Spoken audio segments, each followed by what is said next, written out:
Hi, I'm Reverend Kate from the Center for Spiritual Living in Carlsbad, California. And today we're continuing along with our study of the science of mind, which is also known as religious science. And I want to emphasize the word science today and invite you to become a mental scientist too, as we take a look at today's topic, pride and prejudice, or things are not always as they seem. Now, since we are all different and we have different life stories, I don't know what springs into your mind when you hear the term pride and prejudice. But the most famous use of the term that I know of is in the title of the book by Jane Austen. So let's start there and then kind of see where it leads us.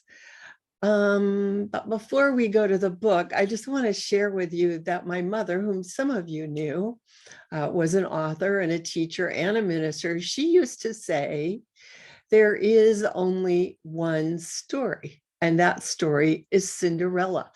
All other stories are likewise a story about becoming all that we can be. Or you might have heard differently the idea from Joseph Campbell, who said that there is one major myth that all of humanity has expressed and told, and he called it the hero's journey. And actually, that's what we do every week. We talk about our personal journey through life. So I'm just saying, don't worry if you've never read Pride and Prejudice, or if you've never watched one of the many movies it's inspired. You have read and you have watched something quite similar. So it's a nice story, but there's three main points that I want to make about the story today. First, Austen's book is a charming romantic story. It was written over 200 years ago. It's full of clever plot twists as the characters make false assumptions and hasty judgments that interfere with their futures and interfere with their ability to communicate until the story goes on. And in the end, everything is resolved in a delightful, wonderful ways, so that the reader feels quite contented with the conclusion. You might remember that Pride and Prejudice is a story in which Mr. Darcy nearly allows his haughty pride, after all, he is a rich man, to keep him from making what turns out to be his perfect romantic match with the intelligent but very opinionated and proud Jane. But after many misunderstandings and a few adventures, they learn the truth and all is well. So, Pride and Prejudice gently encourages us to be a little more open-minded and to not rush to judgment about others. The second point, well, Austen was a very witty storyteller. And even though her stories seem to be centered on everyday living in Georgian England, they also have a universal, timeless appeal because they're full of little lessons about life that the reader is able to see clearly while the characters stumble along, sometimes discovering the lessons, sometimes missing the point altogether. So, as the reader, Pride and Prejudice gently encourages us to step back from a particular situation and try to see the bigger picture before we jump in and rush to judgment about what's going on and about other people. Then the third point I wanted to talk about is the fact that Austen wrote very realistically about her own culture about life in a small country town in England during the Napoleonic Wars. This was a time when even middle and upper class women had very few rights or opportunities. In fact, it simply wasn't considered to be ladylike for a woman to have a career or earn money. So Jane Austen herself had her books published anonymously, even though they were quite popular. It wasn't until after her death that people knew who had actually written them. Yet, in her books, she gently nudges the reader to see the unfair impacts of the limitations put on women. So, Pride and Prejudice gently encourages us, the reader, the bystander, to become more aware of how the prevailing beliefs of a society or culture can automatically make one person's life harder or easier. And knowing this can help us, once again, learn not to rush to judgment about others. So these are three somewhat subtle points that come through as you follow the story. But she never actually mentioned these. There was no lecture like I'm giving. It was just something that you picked up as you went through the story, in the same way that we pick up our own life stories or life lessons as we go through our own lives. So the three items are: be a little more open-minded, try to see the bigger picture, and notice how the prevailing beliefs of a culture influence what's going on. Now, when we stop making assumptions about what is happening and take a deep look, when we pause before passing judgment on something or someone, what happens? Well, we see that things are not really always what they seem to be. Sometimes first appearances are really deceiving. And who or what do you think is the biggest deceiver of all? I think it is us, we ourselves. You know, it's not really very hard to deceive ourselves or to deceive each other. It's really pretty easy, but we kind of know that it's the wrong thing to do. And deceitfulness, and really that's lying or dishonesty, then always seems to create some unpleasant consequences sooner or later. So most people learn not to do it. Besides, it isn't nice, and it can cause true harm to other people. And really, in our hearts, isn't it true that we all want to experience more good in our lives, not more problems?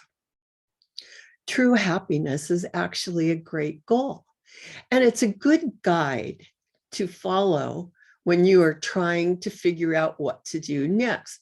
What brings joy to you and to your people around you and the people that you live with or that you interact with, the plants, the animals, everything in the world? If we're all moving in the same direction towards good, then we're probably going in the right direction. And that's what we talk about when we say, follow the golden rule. Do unto others what you would like to have them do unto you.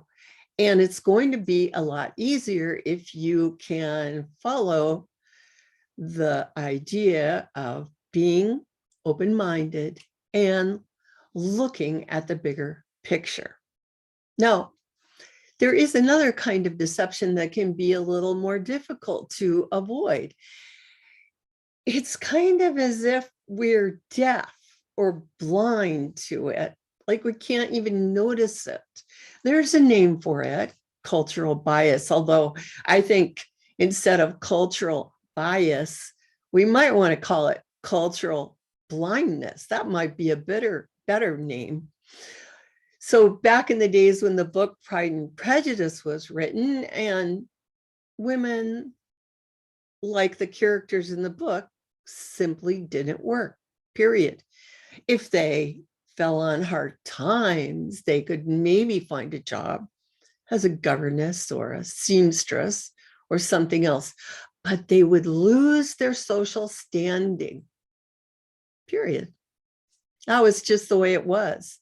And unless it happened to a particular person themselves or someone very close to them, it was basically invisible. It was just an accepted backdrop to life, the way things were. And truthfully, there are still countries today where women cannot work or cannot participate in a society fully without being looked down upon or even persecuted. But most people in those countries are used to it. And so to them, it's invisible most of the time.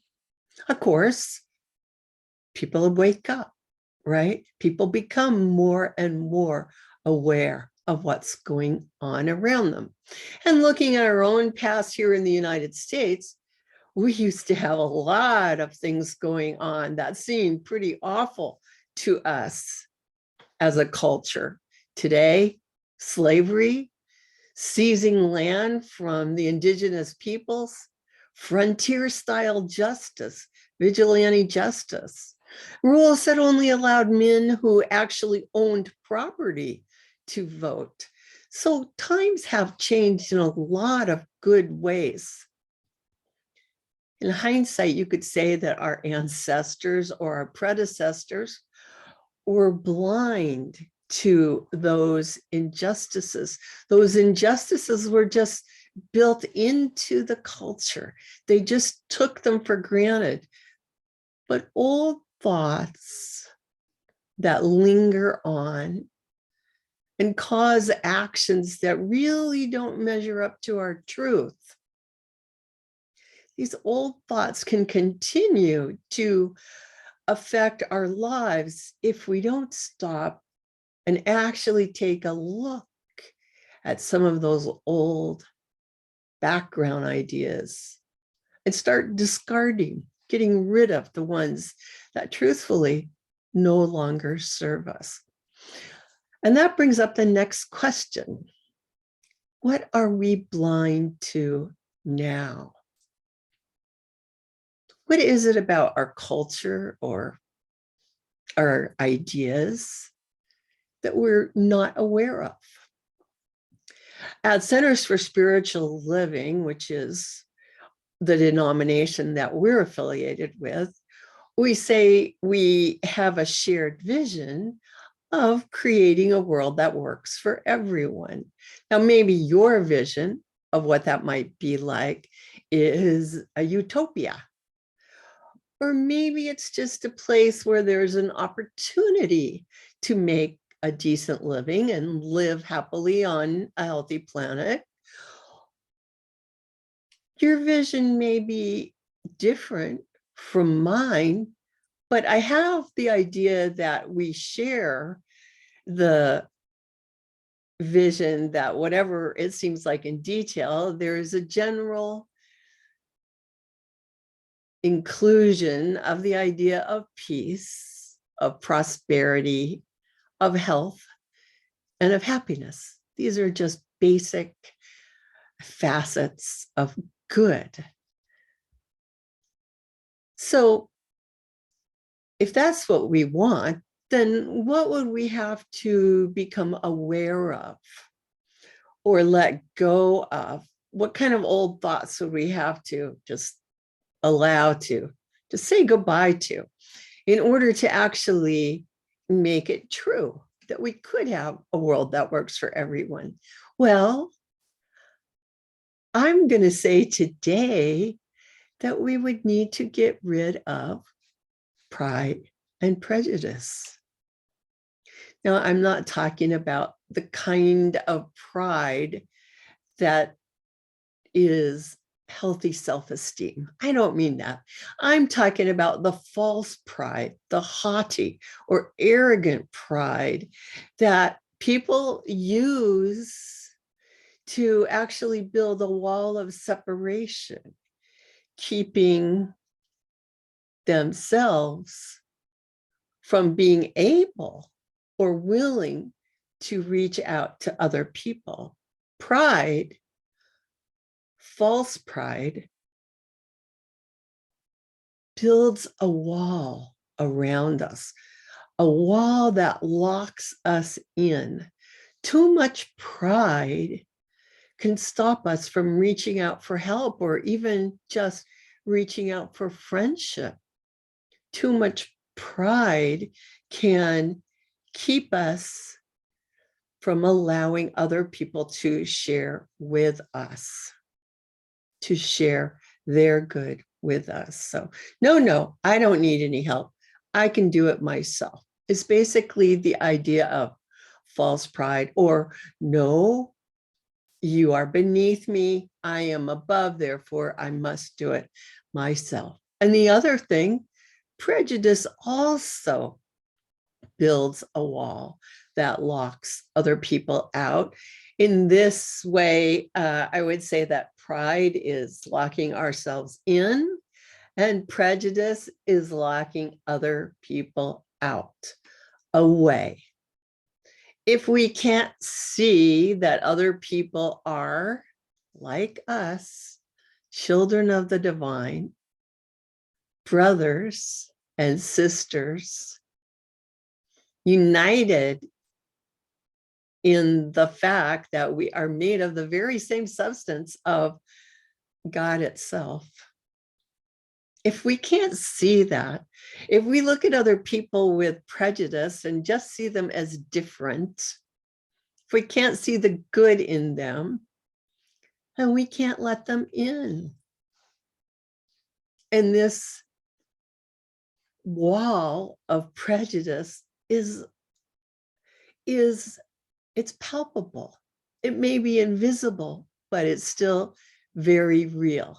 With pride and prejudice, a wall of separation between us and other people is built out of these very rigid emotions. So on Saturday, I shared a guided meditation that was based on a passage by Emma Curtis Hopkins from her book, Scientific Christian Mental Practice. That's the long name of her book. And the passage was called The Statement of Good. But today, I want to quote from the last chapter in the book, where I believe she actually gives us the recipe for melting away this wall of separation. She wrote this: we must have a grateful feeling towards everybody and everything. Give thanks to the universe, to your ancestors, to your neighbors, to yourself, to animals, to everything that you have dealings with. The world spirit is your good, loving provider. Sometimes you must stop giving thanks to the supreme God and name everything as giving you bounty, for God seems afar off sometimes, and not breathing and speaking through our world and every object in it. And she's talking about this very idea of being separate. How can we eliminate the feeling of separation? She says, by stretching the mind forth to be grateful to our idea of God, we do well, but we do well to look at the God near at hand also. Then she says to do this. Look over your list of acquaintances, those you can call by name, your friends, and see what there is that is lovely in them. Then remember a while how that loveliness looked. Quote, bring all the tithes into the storehouse, end quote, said the prophet to the Jews.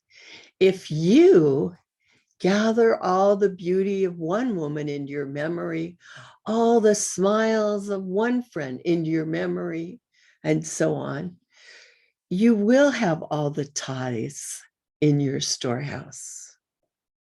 The prophet said that whoever should do this would spill over with blessings, for he would not have enough room to keep those to himself. This constitutes happiness, she said. That's right.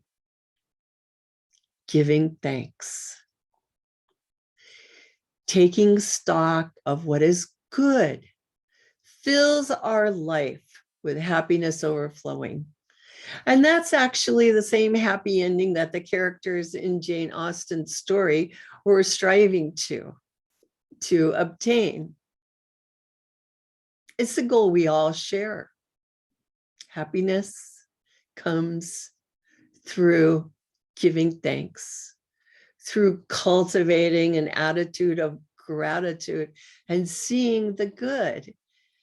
Happiness is available when we let go of our false and haughty pride, when we let go of our prejudices, our complaints, our whining, our criticism, and our judgment, and when we begin to see the world and each other through the eyes of love. That is, when we see each other as we truly are, one with the oneness of divine spirit itself. So that's the lesson for today. Your homework for this week is to actually begin to act like a mental scientist. Take up the spiritual practice of noticing what's right with the world and allow your spiritual storehouse to fill up, to overflow with thoughts, memories, and treasured visions of good. Allow it to actually overflow and spill out into this world.